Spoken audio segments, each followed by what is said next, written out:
Our side of it. And what you're looking for is the story behind the news. We bring it to you from Lagos, the commercial capital of Nigeria, giving you all sides and political stories round the clock. Every detail from the start line to the final whistle. CoreTV News, expanding your view.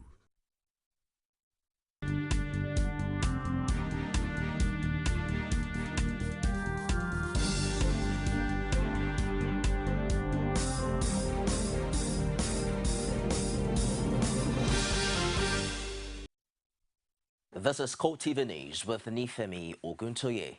Nigeria has recorded a new death from Ebola in Port Harcourt, Rivers State. The latest casualty, according to the nation's health authorities, is a doctor who treated one of the primary contacts of the late Patrick Sawyer. This brings to 16 the number of Ebola cases in Nigeria, but 70 people are under surveillance in the Rivers State capital alone. It's only a few days after Nigeria's efforts at containing Ebola had received rave reviews. But now, that enthusiasm has been dampened with the spread of the virus to Port Harcourt, the hub of Nigeria's oil industry. Health Minister says the first confirmed case outside Lagos was a doctor who treated one of the primary contacts. This primary contact of Mr. Sawyers had evaded our surveillance team in the last week of July 2014 and traveled out of Lagos to Port Harcourt, where, as we now understand, he consulted with a doctor and was apparently treated for some symptoms. A few days later, 5 days later, following a manhunt for him, he returned to Lagos, by which time he was found to be without symptoms. Following the report of his death by the doctor's widow, the next day, that Saturday when the report came to us, the case has since been thoroughly investigated, and laboratory analysis showed that the doctor died from Ebola virus disease. The minister disclosed that 70 people are under surveillance in Port Harcourt, but urged residents not to panic. The Incident Management Committee has already deployed a very strong team, they are already on ground in Port Harcourt, to work with the health authorities of Rivers State. I've also had a series of discussions with the authorities in Rivers State. But then, just like the situation has effectively been managed in Lagos and Enugu, the situation in Port Harcourt will also similarly be effectively managed. This is the second time that a primary contact traveled outside of Lagos, and it's not surprising that the authorities are concerned. In Enugu, we have 6. In Port Harcourt, we have 70. In Lagos, we have 141. But 200, since we started this journey of Ebola virus disease in Nigeria, 200 people had completed, 200 contacts had completed their 21 days, and we are no longer tracking them. So 200 had completed, we are no longer tracking them, but as of today, 141 in Lagos, 70 in Port Harcourt, 6 in Enugu. He added that the 6 secondary contacts under surveillance in Enugu are due for review in a few days. And in spite of what seems like a setback, the Nigerian authorities say the experience gathered in Lagos will be used to contain the disease in Port Harcourt. In an effort to complement measures taken by the federal and state governments to contain the spread of Ebola virus, the Association of Medical Laboratory Scientists of Nigeria organized a sensitization workshop for health workers. The workshop, held at the Lautech Teaching Hospital, Osogbo, was described as timely, especially for those handling blood samples from affected patients who are more vulnerable to contracting the disease. Rashid has more in this report. For an Ebola patient to be properly diagnosed, a science laboratory test must be carried out on the blood. This leaves the medical laboratory worker at a high risk of contracting the deadly disease than any other individual.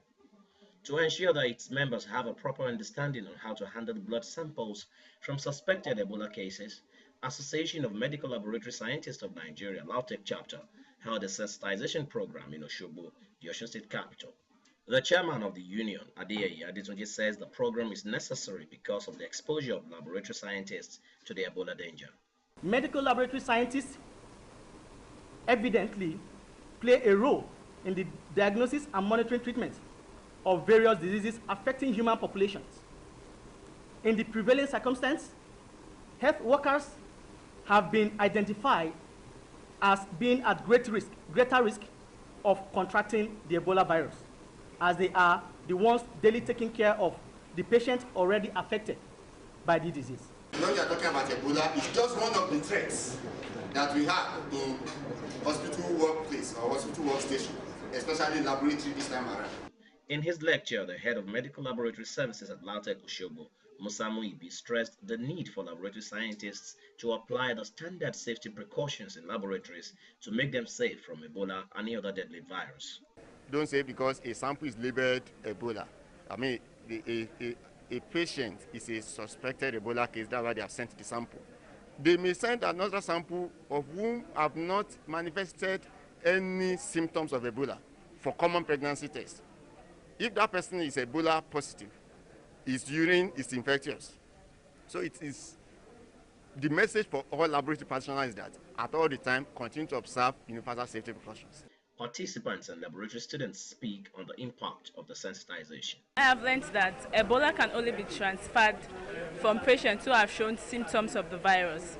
And you get Ebola from body fluids, you don't just get it from body contact. And I've also learned that as scientists that are going to be taking body fluids and carrying out tests in the lab, there are universal safety procedures that should be followed in order to prevent loss of life through tests done in the laboratories. With the newly recorded cases of Ebola, it is pertinent for all hands to be on deck in fighting the scourge. Rashid, CoreTV News, Osogbo. The United Nations has commended Nigeria for successfully containing the Ebola virus disease. Special envoy of the UN Secretary-General David Navarro delivered the message at a meeting with President Goodluck Jonathan. The president, in his response, praised the Lagos state government for teaming up with the Federal Ministry of Health to stem the threat posed by Ebola. Jonathan assured the UN Special Envoy that in spite of the seeming success of its containment measures, the government will remain vigilant to guard against further cases of Ebola in the country. The meeting also provided an opportunity for the president to condemn discrimination against Nigerians by some countries over recent cases of the disease in the country.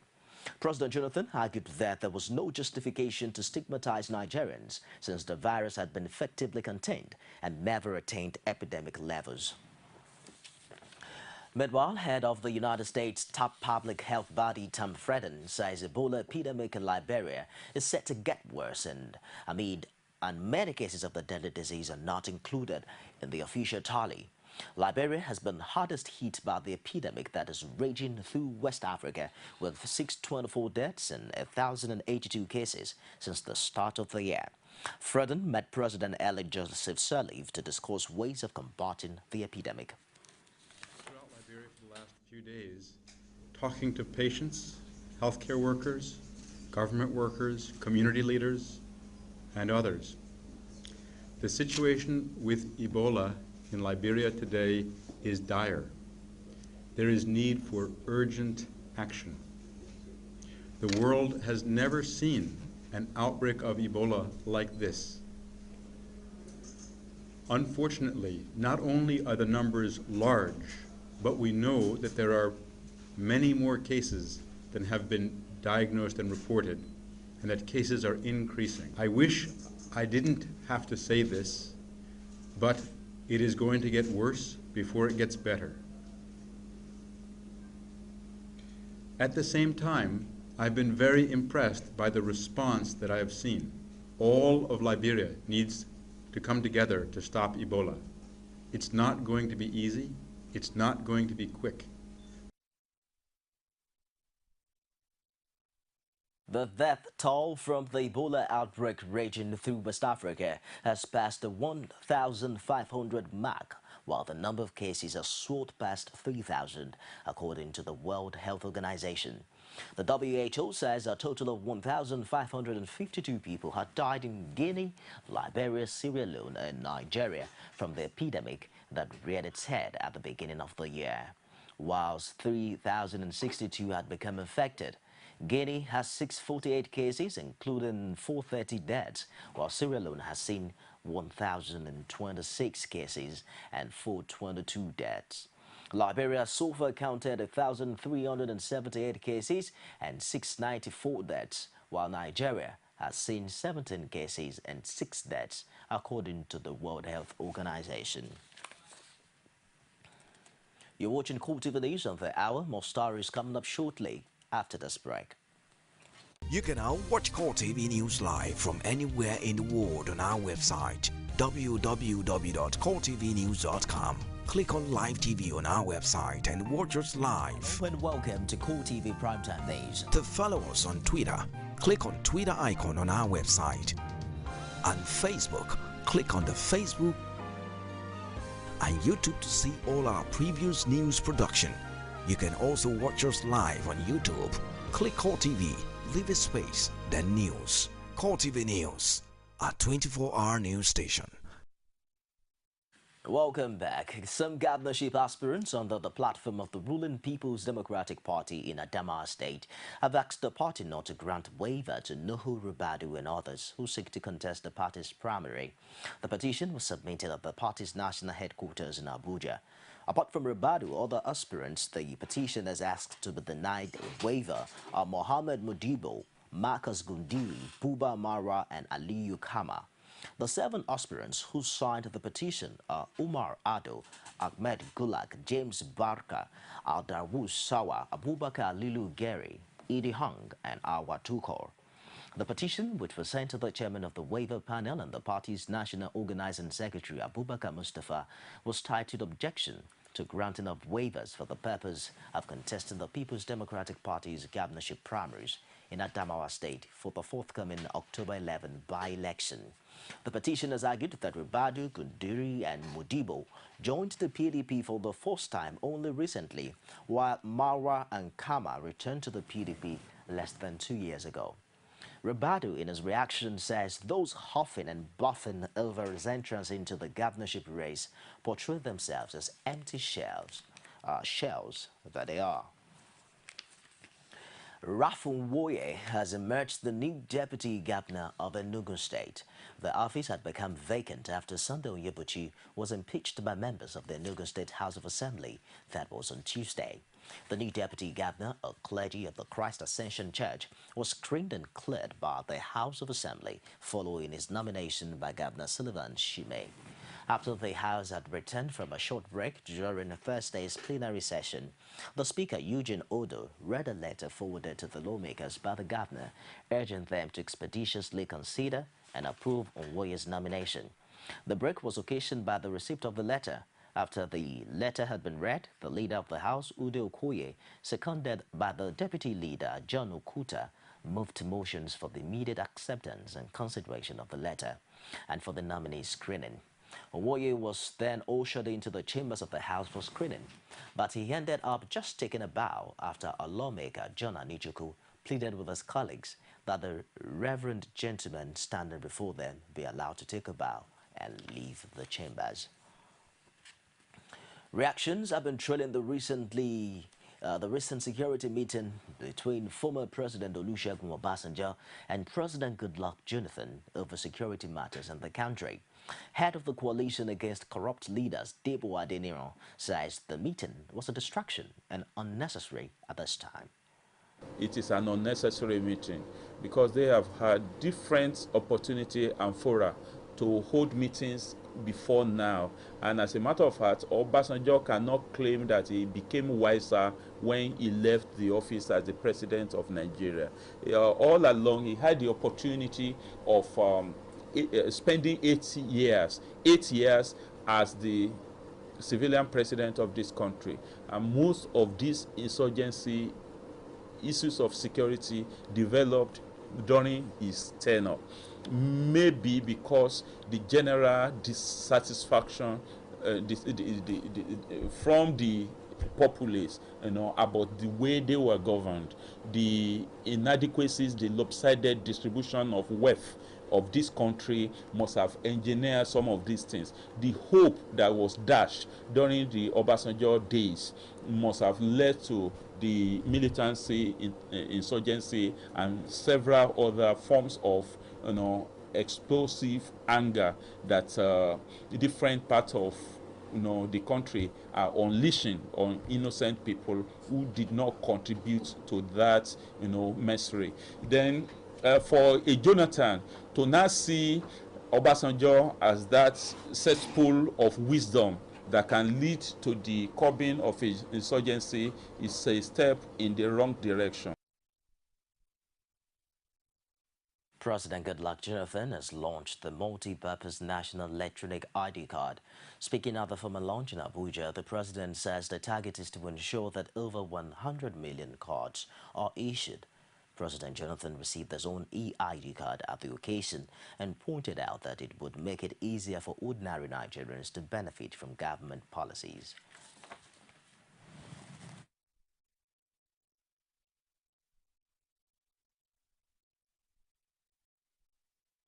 This card, every Nigerian must get. If you take the issue of subsidy of transport, what we do subsidizing hydrocarbons does not go to the ordinary people. Government spends huge sums of money, hundreds of billions of naira every year in the budget, as the National Assembly, sometimes always controversial, subsidizing kerosene. Kerosene is going very high in the market, subsidizing PMS and so on. We are thinking about how do we subsidize transport of the person going to school, person going to the market, person moving from Lagos to Enugu or Lagos to Kano. Not paying subsidy, that 50% of that will be smuggled out of the country.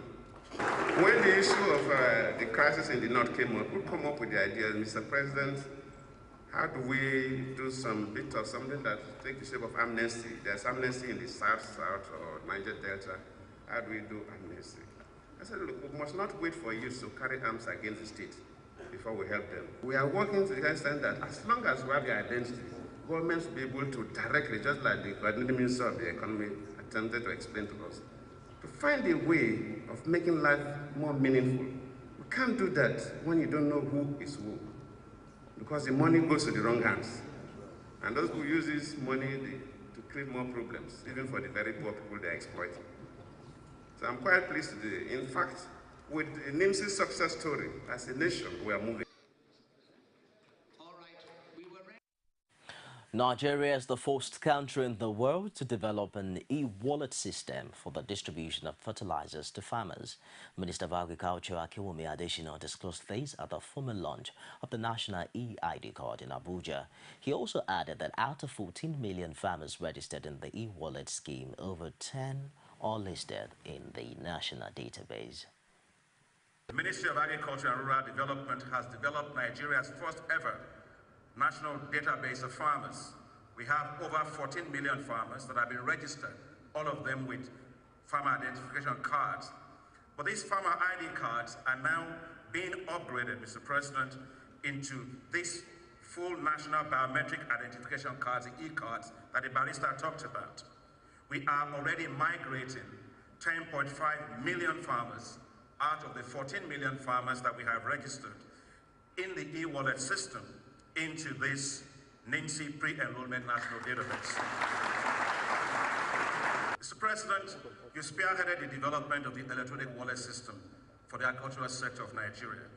With this e-wallet system, we are reaching farmers with subsidized farm inputs via mobile phones with remarkable success. Over 14 million farmers have redeemed their seeds and fertilizers via mobile phones on these e-wallet systems since 2012. Nigeria is the first, not just in Africa, but we are the first in the world to develop the e-wallet system for delivering subsidized farm inputs to farmers via mobile phones.